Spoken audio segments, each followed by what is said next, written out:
What happens when the vows in sickness and in health are shattered in the most brutal way imaginable?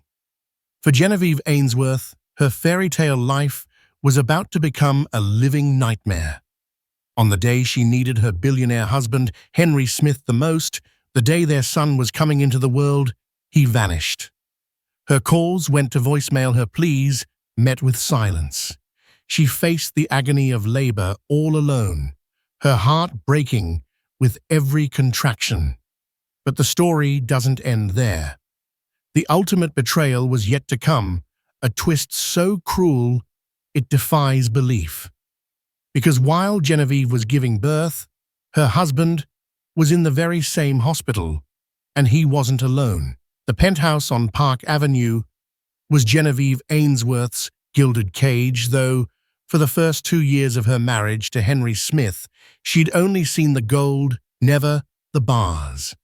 It was a world of breathtaking views where the lights of Manhattan twinkled below like a carpet of fallen stars. The air always smelled faintly of the white lilies Henry had delivered fresh every 2 days, and the cool marble floors were silent witnesses to a life of curated perfection. At 39 weeks pregnant, Genevieve felt more like a precious piece of the collection than a person. She was carrying the Smith heir, the future of a real estate empire that had its steel and glass talons in half the city. Henry had been ecstatic, his handsome face lighting up in a rare, unguarded smile when she'd told him. He'd placed a hand on her still flat stomach and whispered, "An heir. Finally, my father will be pleased." In hindsight, that was the first crack in the veneer. His father. Not "will be parents," not "I love you," but a comment on appeasing the formidable patriarch, Alistair Smith. The last month had been different. Henry grew distant, his phone calls becoming shorter, his excuses for late nights at the office more frequent and less plausible. He'd touch her swollen belly with a sense of duty, not affection, his eyes distant already somewhere else. "Just a big merger, darling," he'd say, kissing the top of her head. "The final details are a killer. You know how it is." She didn't. She knew the man she'd fallen for, a charming, impossibly confident man who had swept her off her feet at a charity gala. The man who made her laugh, who saw beyond her quiet librarian demeanor to the passion within. That man had been slowly replaced by this hollow-eyed stranger, a CEO playing the part of a husband. On this particular Tuesday afternoon, the Braxton Hicks contractions she'd been experiencing for a week suddenly sharpened. A hot, tight band of pain seized her lower back and radiated forward. She gasped, steadying herself against the kitchen's granite island. She waited. 5 minutes later, it came again, fiercer this time. This was it. This was real. Her heart hammered against her ribs, a frantic bird of excitement and fear. She pulled out her phone, her thumb hovering over Henry's contact photo, a picture of them in Santorini, smiling happy. A lifetime ago. She pressed call. It rang and rang. Then the cold, impersonal voice of his voicemail. "You've reached Henry Smith. I'm unavailable at the moment. Please leave a message." "Henry, it's me," she said, her voice trembling slightly. "It's happening, I think. I think the baby is coming. Call me. Please call me as soon as you get this." She tried his office line.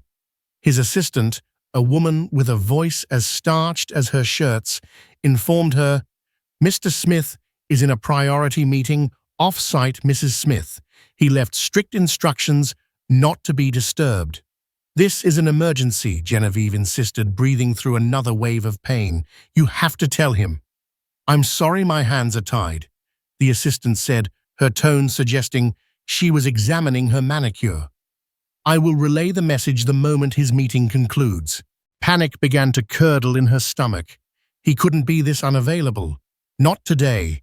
She sent a text, "Baby is coming. Hospital now. I need you." The message was delivered. It was not read. An hour passed. The contractions were 7 minutes apart, then 6, then 5. Each one was a fresh reminder of her solitude. She packed her hospital bag in a haze of disbelief, her movements clumsy. She looked around the cavernous, silent apartment. The lilies seemed to mock her with their serene beauty. This perfect life, this perfect home, felt like a movie set after the actors had all gone home. Just as she was about to call a car service, a powerful, undeniable cramp gripped her, followed by a warm gush of fluid down her legs. Her water had broken. It was a point of no return. Tears of fear and fury streamed down her face.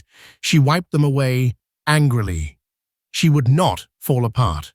Not for him. Not now. She grabbed her phone and dialed the one person she knew she could count on. Penny, she sobbed, the carefully constructed dam of her composure finally breaking. "Jen, what is it? What's wrong?" Penelope Hayes's voice was an instant balm of sanity. "It's time, Penny," Genevieve cried, sinking onto the edge of the designer sofa. "The baby's coming, and Henry, he's gone. He won't answer his phone. I'm all alone." "Stay right there," Penny commanded, a general taking charge of the battlefield. "Don't move. I'm 5 blocks away. I'm coming to get you. We'll do this ourselves." As Genevieve hung up, another text message buzzed on her phone. Her heart leapt. Henry. But it wasn't him. It was a notification from their shared credit card account. An alert she'd set up months ago after a fraud scare. Transaction alert. $4,500 at the Carlisle Hotel, Bemelman's Bar. The Carlisle. It wasn't anywhere near his office. It was a classic intimate spot, known for romantic rendezvous. $4,500. That wasn't a business meeting. That was a celebration, a very, very expensive one. The pain of her next contraction was nothing compared to the sharp, icy blade of betrayal that slid into her heart. He wasn't in a meeting. He wasn't closing a deal. He was somewhere he shouldn't be, with someone who wasn't her, on the day their child was being born. The bars of her gilded cage had never felt so cold or so real. The drive to Lenox Hill Hospital was a blur of traffic horns and Penny's steady, reassuring chatter which barely penetrated the fog of Genevieve's agony. Penny held her hand, her knuckles white, her face a mask of fierce loyalty and simmering rage on Genevieve's behalf. "Forget him, Jen," Penny said, her voice tight. "He's a ghost. Right now, it's just you and this baby. That's all that matters. We'll deal with that bastard later." Genevieve could only nod her head, pressed against the cool glass of the window, each contraction stealing her breath and reminding her of Henry's absence. In the birthing classes they'd attended, when he'd bothered to show up, the instructor had emphasized the partner's role, the soothing voice, the back rubs the hand to squeeze. Genevieve squeezed Penny's hand instead, a poor substitute for the man who had promised to be there. The hospital staff were efficient and kind, but Genevieve could see the pity in the nurses' eyes when they asked where her husband was. "He's on his way," she'd mumbled at first. "Stuck in a meeting." By the third time she was asked, the lie tasted like ash in her mouth. Penny stepped in. "He's unavoidably detained," she said, her tone leaving no room for further questions. The labor was long and arduous. Hours bled into one another, marked only by the escalating intensity of the pain and the rhythmic beeping of the fetal heart monitor. It was a strong, steady rhythm, the only steady thing in her world at that moment. Through the haze of pain, a single thought echoed, "He chose this." He chose to be away from me. He chose to miss this. There were moments of sheer despair, when the pain was so overwhelming, she felt she couldn't go on. She cried out for him once, a raw, broken sound that surprised even herself. A nurse gently wiped her brow. "You're doing great, sweetie. You're so strong." But she didn't feel strong. She felt shattered. She was a millionaire's wife, a woman who supposedly had everything, yet here she was, in the most primal and vulnerable moment of her life, utterly and completely alone. At 3:17 a.m., after 14 hours of labor, the world narrowed to a single explosive point of effort. With Penny shouting encouragement on one side and a nurse on the other, Genevieve gave one final guttural push, and then a cry. Not hers, but a new one. A powerful, indignant wail that sliced through the sterile air of the delivery room. "It's a boy," the doctor announced, his voice bright. "He's perfect." They placed the baby on her chest, a tiny, squirming, red-faced creature covered in vernix, his eyes squeezed shut against the sudden brightness of the world. And in that instant, the world shifted. The anger, the betrayal, the crushing loneliness, it didn't disappear, but it was suddenly dwarfed by an overwhelming tidal wave of love. A love so fierce and protective, it took her breath away. She stared at his perfect miniature features, his tiny fists waving in the air. He had a dusting of dark hair, just like Henry's. The thought brought a fresh pang of grief. This beautiful, innocent child deserved a father who was here, a father who was witnessing his first moments.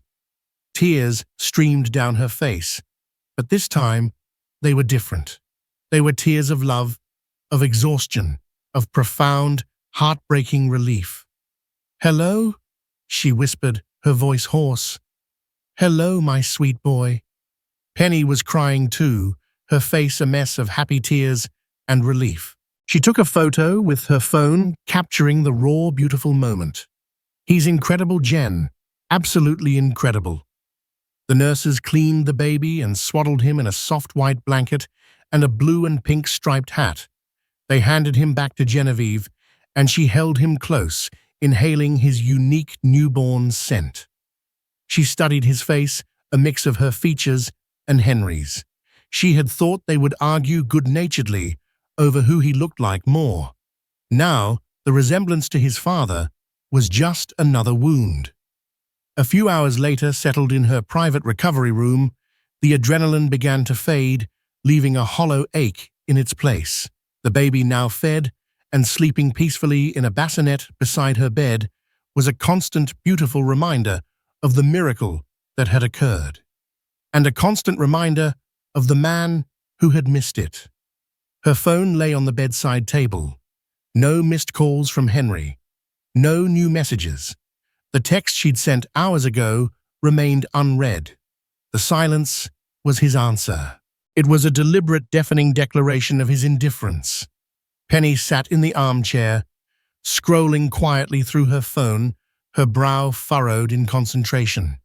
She had been a rock, handling the paperwork, updating Genevieve's parents, and fielding the well-meaning but intrusive questions from the hospital staff. "Anything?" Genevieve asked, her voice barely a whisper. Penny looked up, her expression grim. "I called a friend of mine, an old college roommate who works dispatch for the NYPD. Just on a hunch. I asked her to run Henry's name and his license plate. Said I was worried." Genevieve's heart stuttered. "And," Penny took a deep breath, "there was a traffic incident last night, a bad one, on the West Side Highway." Genevieve sat up straighter, the stitches in her abdomen pulling in protest. "What kind of incident? Was he hurt?" A confusing mix of dread and a strange, unwelcome flicker of concern washed over her. "He's alive," Penny said quickly. "But this is the crazy part. The report says He was transported by ambulance at around 7 p.m. last night. Genevieve's mind reeled trying to process the timeline. 7 p.m. That was hours ago. Right around the time her labor had gotten serious. Right around the time of the credit card transaction at the Carlisle. Where was he transported? Genevieve asked, her voice tight with a terrible dawning suspicion. Which hospital? Penny's eyes met hers, and they were filled with a mixture of pity and disbelief. She didn't have to say the words. Genevieve already knew. He's here, isn't he? Genevieve whispered, the blood draining from her face. He's in this hospital. The words hung in the air of the quiet maternity suite, thick and suffocating. He's here, in this hospital. Genevieve stared at Penny, her mind refusing to connect the dots. It felt like a line from a surreal play. Her husband, who had abandoned her during childbirth, was under the same roof. The sheer cosmic cruelty of it was breathtaking. How? Genevieve breathed, her hand instinctively going to the sleeping baby in the bassinet. What happened? My friend at the NYPD said it was a single-vehicle accident. Penny explained, her voice low and steady, trying to keep Genevieve calm. A black Porsche Panamera skidded out during the rainstorm and hit the median. Hard. The driver was unconscious when paramedics arrived. He was brought here. A black Porsche Panamera, Henry's car. Unconscious. The words hammered at her. For a split second, a wave of cold fear for his safety washed over her, an instinctual reaction from the woman who still somewhere deep down loved him. But it was immediately followed by a flood of ice-cold questions. The Carlisle is on the Upper East Side, Genevieve said, her voice dangerously quiet. The accident was on the West Side Highway. What was he doing over there? Penny's face was grim. The report mentioned a passenger Jenna. Genevieve felt her stomach drop. A passenger? A female passenger? Penny confirmed, her gaze unwavering. She sustained minor injuries, lacerations, a possible concussion. She was conscious and able to give a statement. Genevieve closed her eyes. She didn't need to ask. She already knew. The expensive celebration at the hotel bar, the rush across town, the crash. It was a sordid, tragic timeline. He was with her, Genevieve stated. It wasn't a question. Her name is Sloane Parker. Penny said the name, sounding like a curse. The statement says they were leaving the hotel together. Sloane Parker. The name was vaguely familiar. A younger, ambitious vice president at a rival development firm. Genevieve had seen her at industry events, a sharp-suited woman with a predatory smile and eyes that always seemed to be sizing up the competition. And apparently the competition's husband. The pieces clicked into place with horrifying clarity. The distant behavior, the late nights, the off-site meetings, the $4,500 bar tab. It wasn't a merger he was celebrating, it was his affair. He had been with his mistress, likely on his way to her apartment, or some other secret rendezvous, when he'd crashed. All while his wife was in labor. A dry, mirthless laugh escaped Genevieve's lips. It was a sound of pure despair. So he's been lying here in this hospital all night, and no one thought to tell me the wife who was giving birth 2 floors down. His wallet was in the car, so they had his ID, Penny said, her own anger palpable. They would have listed you as his emergency contact, but he was unconscious and you were a bit preoccupied. It's possible the message just got lost in the chaos. Or, Penny trailed off. Or what? Or his passenger told them she would handle the notifications. Penny finished, her voice laced with contempt. The image was so vivid it made Genevieve sick. Sloane Parker, the mistress, playing the role of the concerned partner, controlling the flow of information. ensuring Genevieve remained in the dark alone. The pity she'd seen in the nurse's eyes now seemed laced with a secret knowledge. Did they know?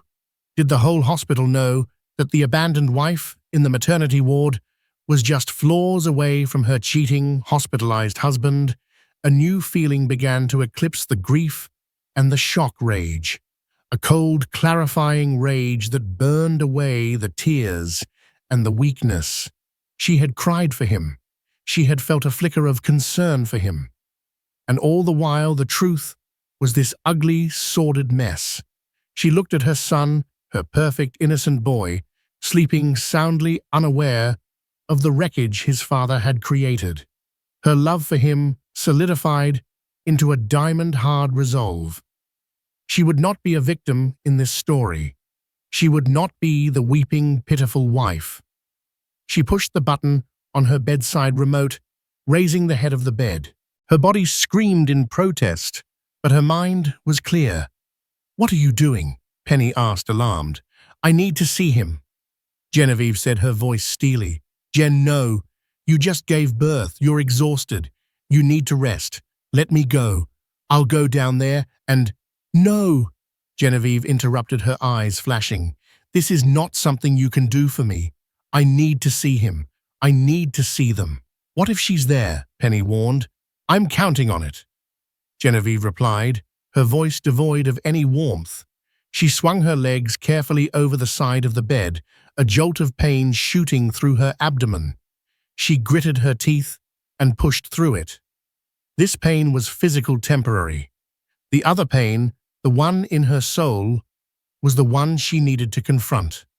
"Penny," she said, looking her friend in the eye, "find out what room he's in, and then find me a wheelchair." Penny looked at the fierce determination on Genevieve's face, at the way her jaw was set, the fire in her eyes. The heartbroken woman who had arrived at the hospital was gone. In her place was someone new, someone who had been pushed past her limit and had come out the other side, forged in the fires of betrayal. This was no longer just about a cheating husband. This was about a mother protecting her child's dignity from the very beginning. "Okay," Penny said, her voice firm with renewed purpose. "Let's go to war." The journey from the quiet, pastel-hued maternity ward to the VIP wing of the hospital was like traveling between different worlds. Penny pushed the wheelchair, her heels clicking softly on the polished linoleum, a stark contrast to Genevieve's hospital-issued slippers. Genevieve clutched the thin cotton of her robe, every roll of the wheels sending a dull ache through her recovering body. But physical pain was a distant hum beneath the roaring fire of her resolve. Penny had done her work quickly. A misplaced chart and a flirtatious smile at a male nurse had gotten them the room number. Henry Smith was in the Chamberlain suite on the 12th floor, a private room that looked more like a luxury hotel than a hospital room reserved for the city's elite. Of course, as they neared the room, the scent of antiseptic was overpowered by the cloying sweetness of expensive perfume. Genevieve's stomach clenched. She knew that scent. Sloane Parker wore it like a weapon. The door to the suite was slightly ajar.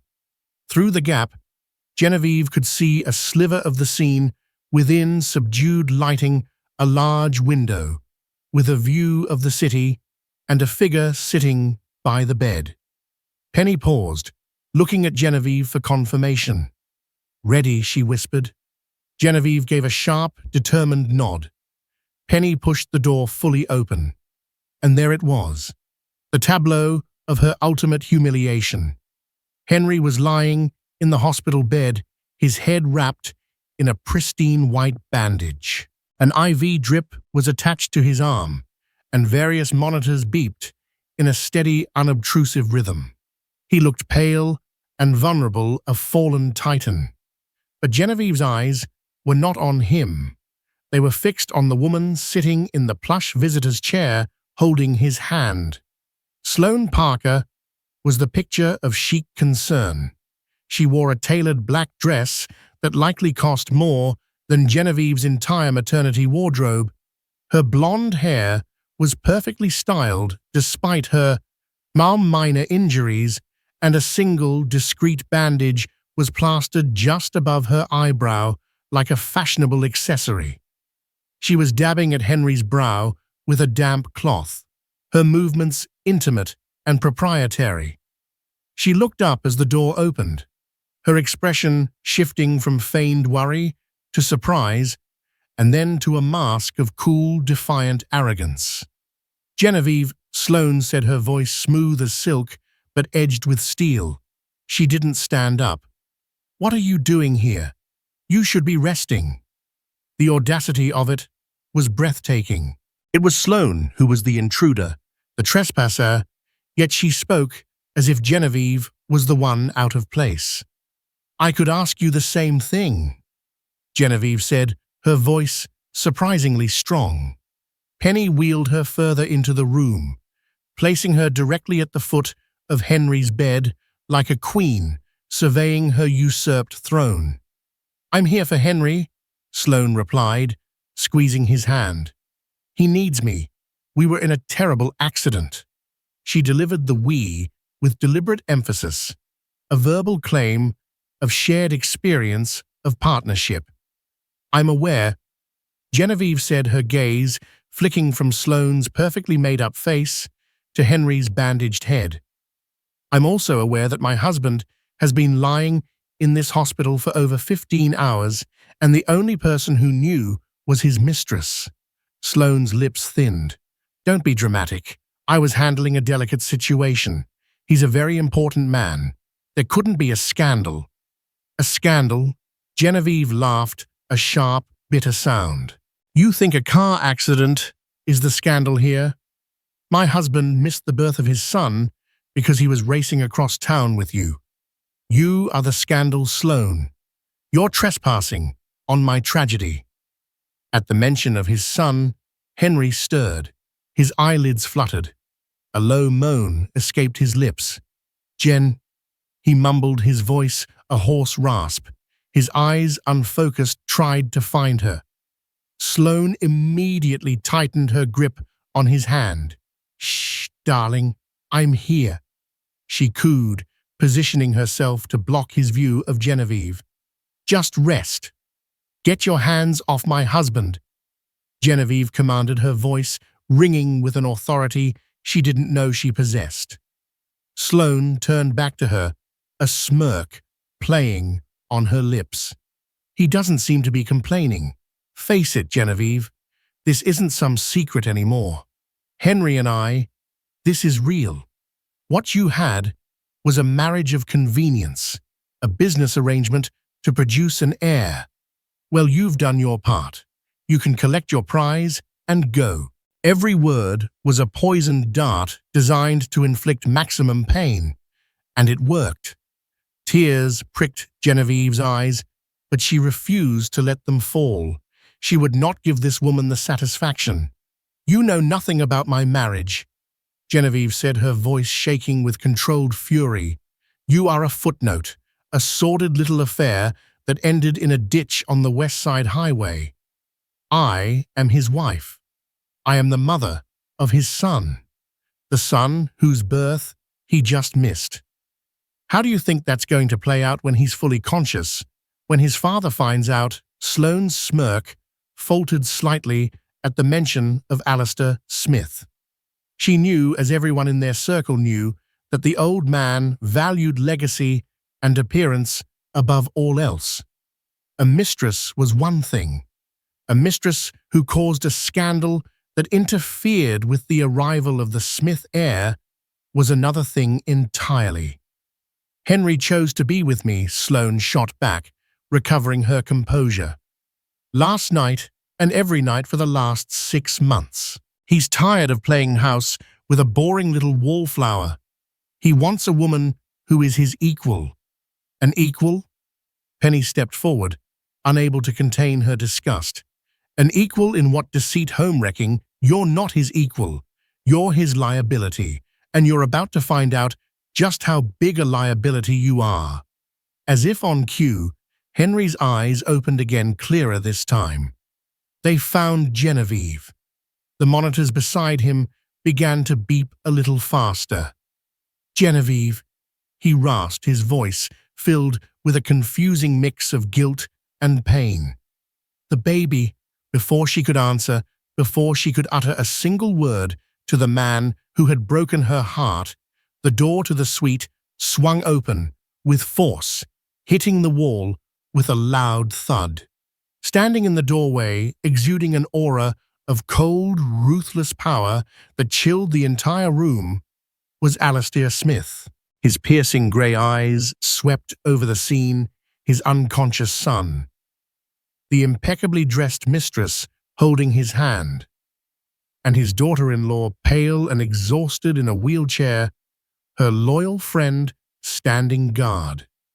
His face was an unreadable mask of granite, but his gaze finally settled on Genevieve, and in their depths she saw not an ounce of sympathy. She saw only calculation.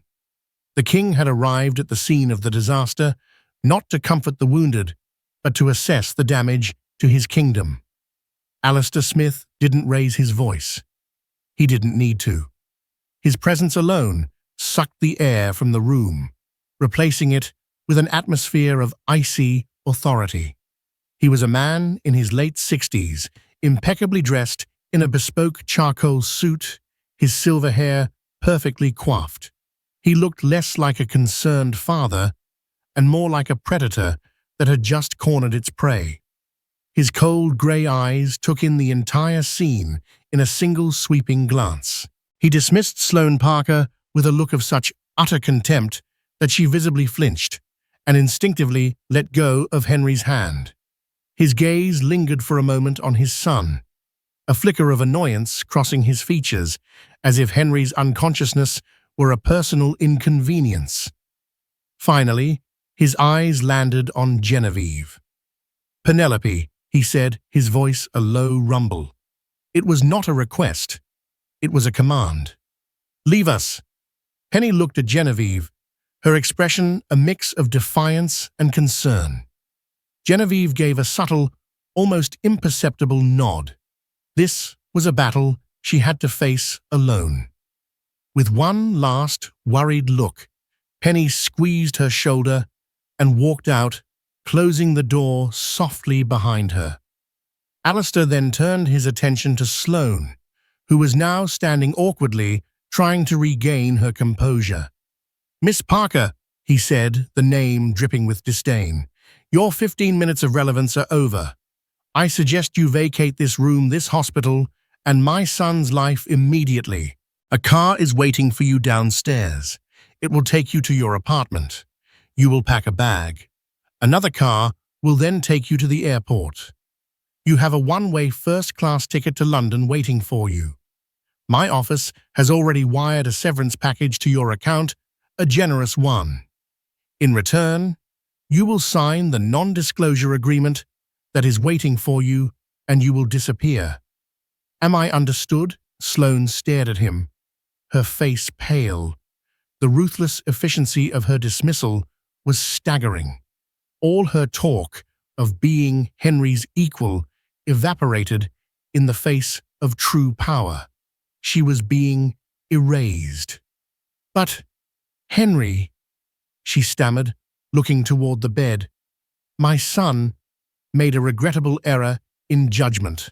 Alistair stated, his voice flat. "One that I am now rectifying.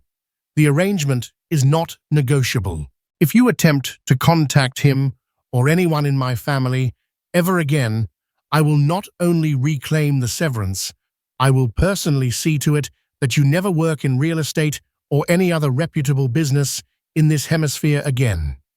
Now get out." Defeated Sloane grabbed her designer handbag and without another glance at Henry or Genevieve, scurried out of the room like a chastened servant. The click of the closing door was deafeningly final.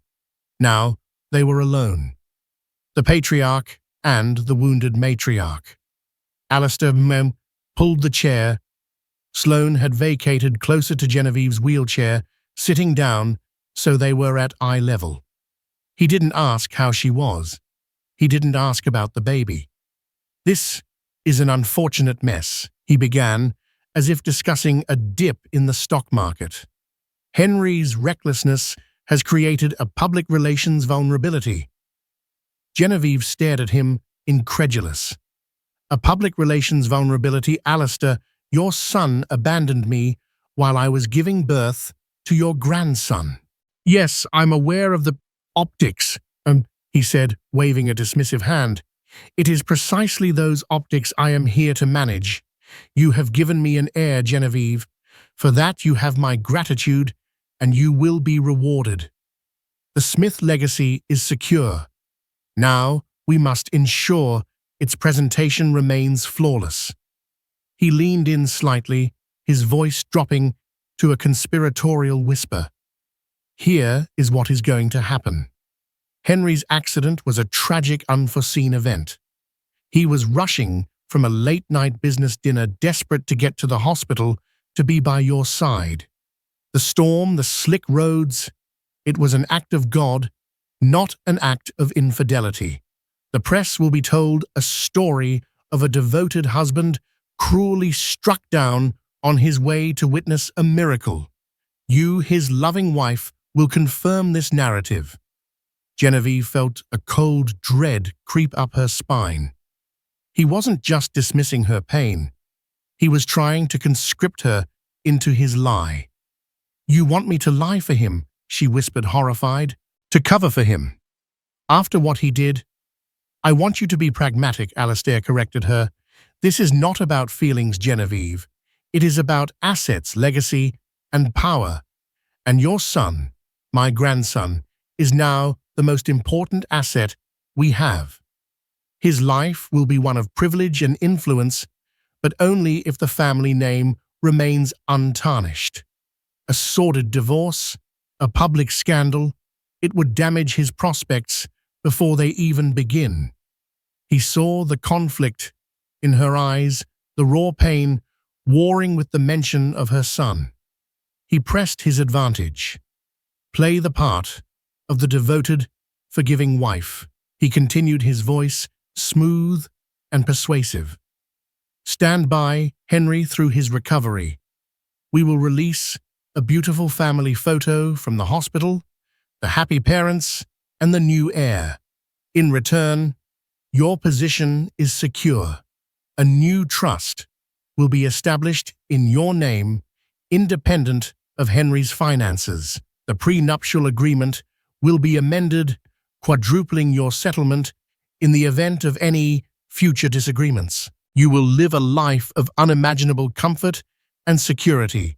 Your son will want for nothing. All you have to do is play your part." It was a bribe, a gilded cage with thicker, more luxurious bars. He was asking her to sell her dignity, her truth, for financial security. He was asking her to teach her son that lies were acceptable, that betrayal could be bought off. That image was more important than integrity. She looked from Alistair's cold, calculating face to the form of her husband in the bed. Henry was a product of this man, of this toxic philosophy. He was weak, spoiled, and selfish because he had been raised by a man who saw people as assets and love as a transaction. And then she thought of her son, the tiny, perfect boy sleeping peacefully floors below. Would she raise him in this same poisonous environment to be another Henry or another Alistair? The rage she had felt earlier returned. But it was different now. It was no longer hot and chaotic. It was a cold, hard, righteous fury. She had brought a new life into this world, and she would be damned if she let the Smith rot corrupt him. Genevieve met Alistair's gaze, and for the first time, she did not flinch. She did not look away. She let him see the steel that had formed in her spine. "No," she said, her voice quiet, but ringing with absolute finality. Alistair's eyebrow arched in surprise. He was not a man who was used to hearing that word. "I beg your pardon, No, she repeated, stronger this time. My dignity is not for sale. My son will not be raised in a family built on lies. You can keep your money, Alistair. You can keep your flawless presentation. You have managed to break your son. You will not be given the chance to break your grandson. She turned her wheelchair, her own movements stiff and painful, but resolute. Now, if you'll excuse me, I have to get back to my son, the only part of this family that is not yet broken. With that, she wheeled herself to the door and pulled it open, leaving Alistair Smith sitting alone in the silent, opulent room, his face a thunderous mask of disbelief and thwarted power. For the first time in decades, the patriarch had lost control of the narrative, and he had grossly, catastrophically underestimated his daughter-in-law. Returning to the maternity ward felt like crossing back into a world of warmth and reality. The moment she was back in her room, the fight seemed to drain out of her, replaced by a profound, bone-deep exhaustion. Penny was waiting, her face etched with anxiety. "What happened? What did that monster say to you?" Penny asked, rushing to her side. Genevieve relayed Alistair's grotesque proposition, the demand for her silence in exchange for money and security. Penny listened, her expression darkening with every word. "That absolute ghoul," Penny breathed, shaking her head in disgust. "To try and buy you off right there, with Henry lying in the bed?" "It was never about Henry," Genevieve said, her voice tired but clear. "It was about the family, the brand, the heir." She looked over at the bassinet, where her son was beginning to stir, making tiny snuffing noises in his sleep. A wave of fierce protective love washed over her, giving her a renewed surge of strength. Alistair thinks he's won. He thinks he can threaten and buy his way out of anything. He's about to learn a very hard lesson. She picked up her phone from the bedside table, her fingers scrolling through her contacts.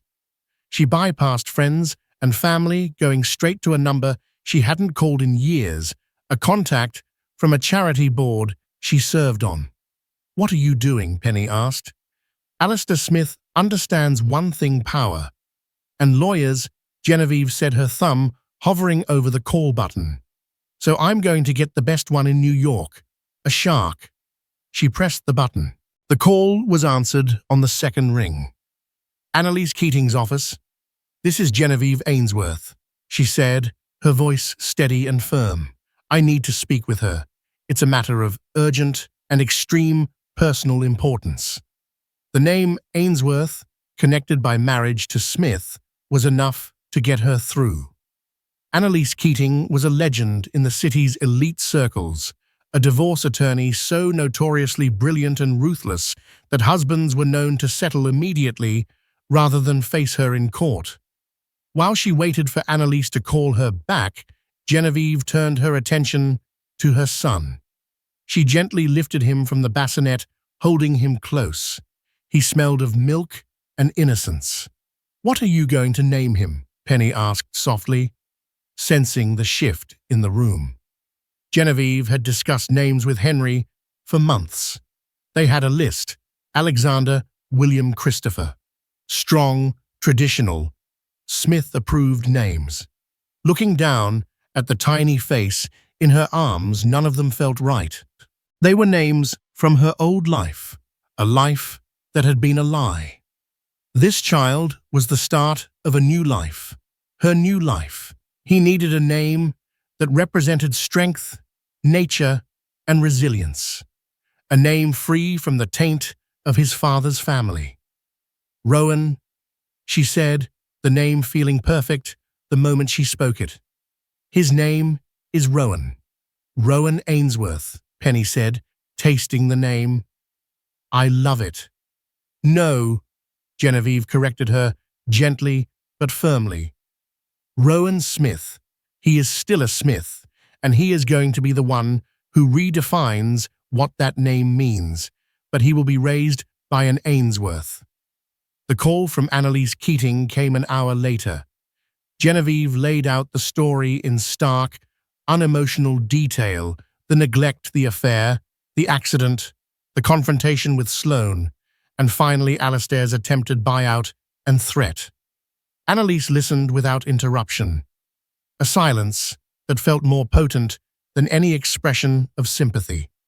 "Mr. Smith has made a critical error," Annalise said when Genevieve had finished, her voice crisp and dangerously calm. "He has given you the two things a good lawyer loves most: motive and leverage. Do not speak to him or to Henry again. Do not answer their calls. Let all communication go through me. My team will be at the hospital within the hour to have you sign the retainer. For now, Mrs. Smith, your only job is to rest and take care of your son. Let me handle the war."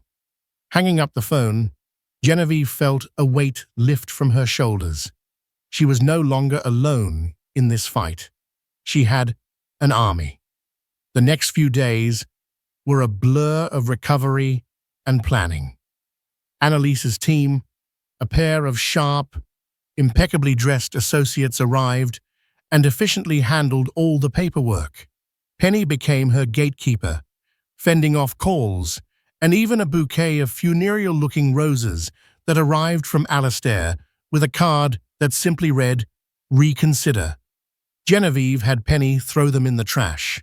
Her focus was entirely on Rowan. She learned his cries, memorized the shape of his hands, and spent hours just watching him breathe. He was her anchor, her purpose. Every decision she made was for him. On the third day, a surprising development occurred. Penny received a call from a restricted number. It was a woman named Margaret, who had been Alastair Smith's executive assistant for over 20 years before being unceremoniously forced into early retirement 6 months prior. "I worked for that man for 2 decades. Margaret's voice crackled over the speakerphone, filled with a long, simmering resentment. "I know where all the bodies are buried, all the shell corporations, the offshore accounts, the development deals that were more about demolition and intimidation than building anything. I heard what happened to Mrs. Smith, what he tried to do to her. It's his pattern. He crushes anyone he can't control." Genevieve listened, her heart pounding. "I have copies," Margaret continued, "of ledgers of secret agreements of correspondence that would not just embarrass Alastair Smith, but would attract the attention of the SEC and the District Attorney's Office. He thinks his son's affair is a PR problem.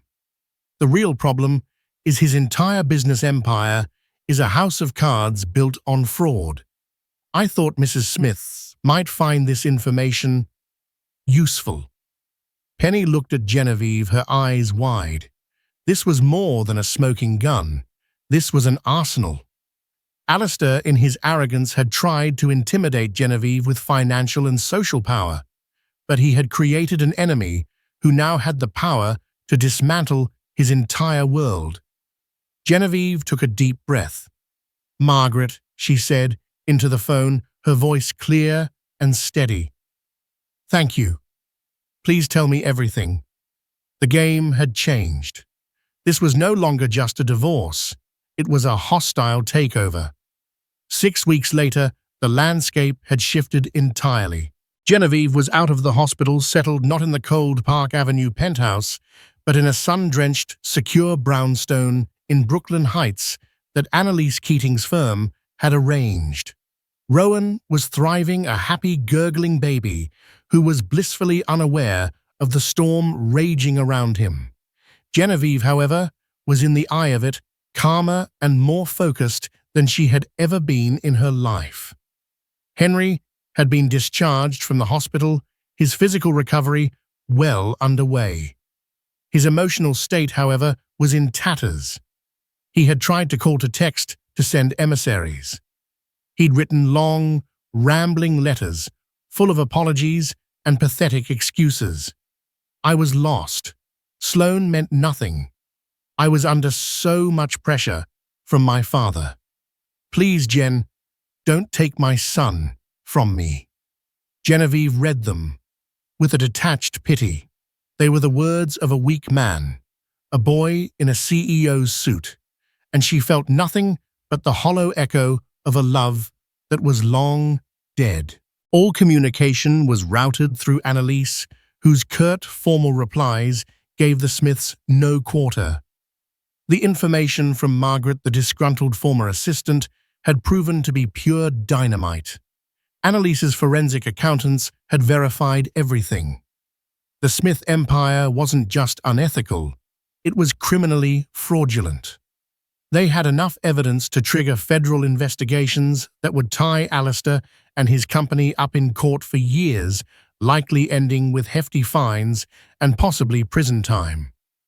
The final meeting was set not in a confrontational courtroom, but in the neutral territory of Annalise Keating's 50th floor conference room with panoramic views of Central Park.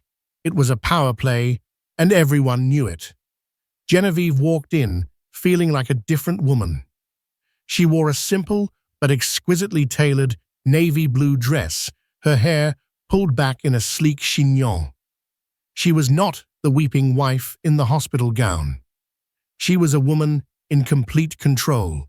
Alistair and Henry were already there, seated on one side of a massive mahogany table.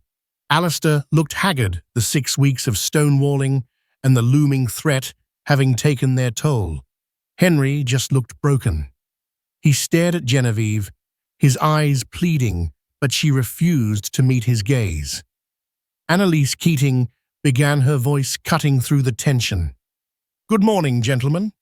We are here to finalize the terms of the separation and custody agreement between my client Genevieve Smith and Mr. Henry Smith." The Smith's lawyer, a portly man named Mr. Harrington, cleared his throat. "Our position is that my client, Mr. Smith, deserves joint custody and that the terms of the existing prenuptial agreement are more than fair." Annalise held up a hand, silencing him instantly. "Let's dispense with the theater, shall we, Lawrence? We both know what this is about." She slid a single thick file across the table. "That is a summary, just a taste, of the documentation we have regarding the creative accounting practices of Smith Holdings. Shell corporations, tax evasion, fraudulent investor reports, a veritable cornucopia of felonies. This information has been compiled and is ready to be delivered to the SEC and the U.S. Attorney's Office for the Southern District of New York. However, my client is a private person. She has no desire for a messy public spectacle. She simply wants to secure a safe and stable future for her son, far from any corrupting influences." Alistair's face was ashen. Henry looked like he was going to be physically ill. They were completely and utterly trapped. Checkmate. "The terms," Annalise continued, her voice like ice, "are not negotiable. One, Genevieve will have sole legal and physical custody of Rowan Smith. Henry will have supervised visitation rights twice a month at a location of Genevieve's choosing. These rights are contingent upon his continued sobriety and good behavior." Henry flinched as if struck. 2. The prenuptial agreement is void. In its place, a new trust will be established for Rowan, funded with $200 million. Genevieve will be the sole trustee.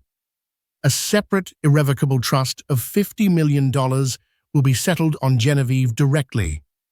The Brooklyn brownstone will be signed over to her free and clear. Alistair's jaw worked, but no sound came out.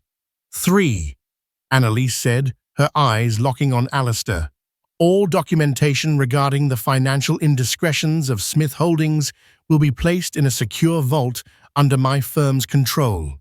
Should any term of this agreement be breached, should my client or her son be harassed in any way, or should you contest any part of this, that file becomes public record. The moment you try to fight us is the moment your empire falls. Silence. The only sound was the distant hum of city traffic. The Smith's men, who had built a dynasty on bullying and intimidation, were rendered powerless. Finally, Alistair gave a slow, defeated nod. It was the gesture of a king surrendering his crown. Genevieve stood up. She had not said a word. She didn't need to. Her victory was absolute. She walked towards the door, pausing as she passed Henry. For the first time, she looked at him, really looked at him. She saw the man she had once loved, now just a hollow shell, a casualty of his own weakness and his father's ambition. "I hope you get the help you need, Henry," she said, her voice holding no anger, only a sad finality. "For Rowan's sake." Then she walked out, head held high, leaving the ruins of her old life behind her. She stepped into the elevator, and as it descended, she didn't look back at the view of the park from the top floor. She looked ahead towards the future, towards the life she would build for herself and her son, a life of truth, integrity, and real unconditional love, a life that no amount of money could ever buy. Genevieve's story is a powerful reminder that the deepest betrayals can often forge the strongest souls. She transformed from a heartbroken victim into a formidable force, proving that true power isn't about wealth or a famous last name. It's about integrity, courage, and the unbreakable bond between a mother and her child. She didn't just escape her gilded cage. She dismantled it, ensuring her son would grow up free from the toxic legacy he was born into. What would you have done in her shoes? Would you have taken the deal offered by the powerful patriarch, or would you have fought for your truth, no matter the cost? Let us know your thoughts in the comments below. If this story of resilience and ultimate justice moved you, please give this video a like, share it with someone who loves a story of strength, and be sure to subscribe to our channel for more real-life dramas that will have you on the edge of your seat. Click that notification bell so you never miss an update.